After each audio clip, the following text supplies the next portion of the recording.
In an era defined by conflict and corruption, how did one African nation defy the odds? Surrounded by turmoil, how did a country, once among the poorest on earth, transform itself into a beacon of stability and prosperity? This is the story of Botswana, a nation that rewrote its own destiny. Botswana, a landlocked country in the heart of southern Africa, dominated by the vast Kalahari Desert. For much of its history, it was a place easily overlooked, a British protectorate known as Bechuanaland, considered little more than a buffer zone. Its neighbors South Africa under apartheid, Rhodesia in turmoil, and Portuguese-controlled Angola and Mozambique were mired in conflict. For Bechuanaland, independence seemed less like an opportunity and more like an inheritance of poverty and vulnerability. The British themselves had little interest in developing the territory. With only a handful of university graduates and just a few kilometers of paved roads at the time of independence in 1966, the future looked bleak. The world expected another failed state, another statistic in the story of post-colonial struggle. But they underestimated the vision of its leaders and the resilience of its people. The story of modern Botswana begins long before its independence. It begins with the Tswana people, a collection of chiefdoms with a deeply ingrained tradition of consultation and consensus building, known as the Kagatla. This traditional village assembly, where any member of the community could speak and leaders were expected to listen, formed the bedrock of a unique political culture. It was a form of grassroots democracy that would prove invaluable. In the late 19th century, as European powers scrambled for Africa, three Tswana chiefs Gama III, Sabele I, and Bathilne I embarked on an unprecedented journey.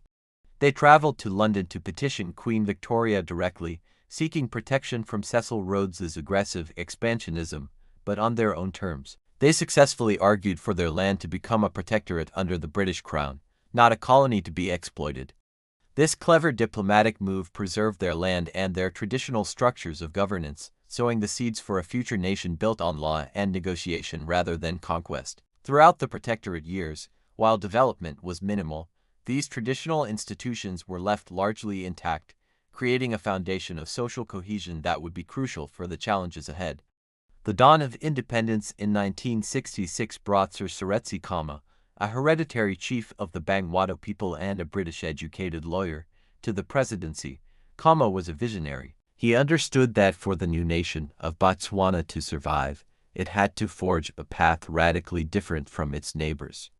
His leadership was defined by four national principles: democracy, development, self-reliance, and unity. Puso ke puso kau batho, government is government through the people. This wasn't just a slogan, it was a governing philosophy. Khama's government actively fought against corruption, establishing a culture of transparency and fiscal discipline from the very beginning. He knew that the nation's most valuable resource wasn't something buried in the ground, it was the trust of its people. And then, just 1 year after independence, a discovery was made that would change everything. Diamonds. Massive diamond deposits were unearthed at Orapa.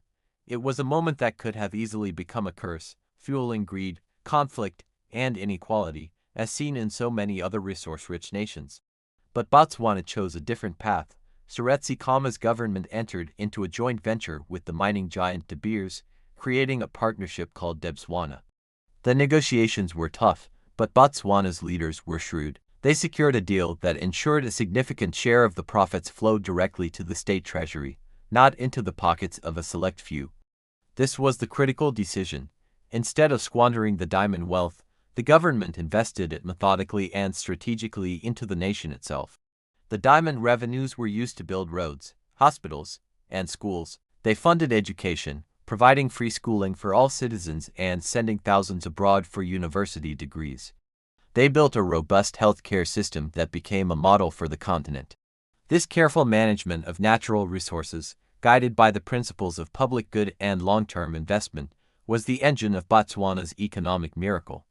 They transformed a geological lottery ticket into sustainable national development. While neighbors were embroiled in civil wars and racial strife, Botswana quietly built a multi-party democracy, a professional civil service, and an economy that delivered tangible benefits to its citizens.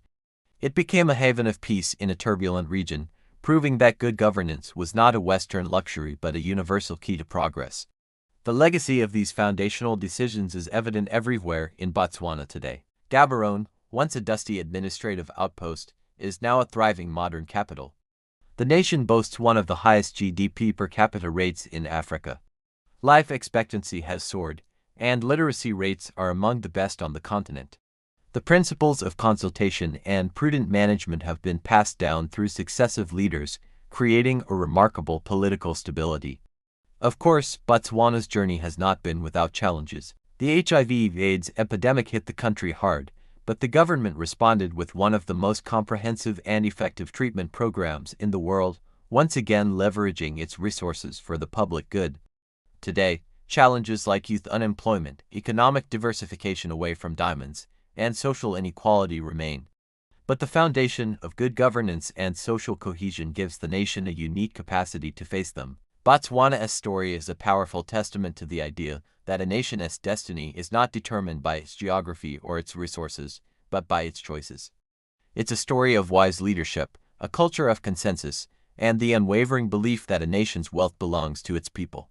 In a world often filled with cynical headlines, the story of Botswana offers a powerful lesson in hope. It shows that with vision, integrity, and a commitment to its people, a nation can rise from the most difficult circumstances to build a prosperous and peaceful future.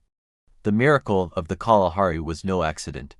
It was a choice made day after day, for over half a century. Thank you for watching. If you found this story inspiring, please like this video and subscribe for more stories about how history shapes our world.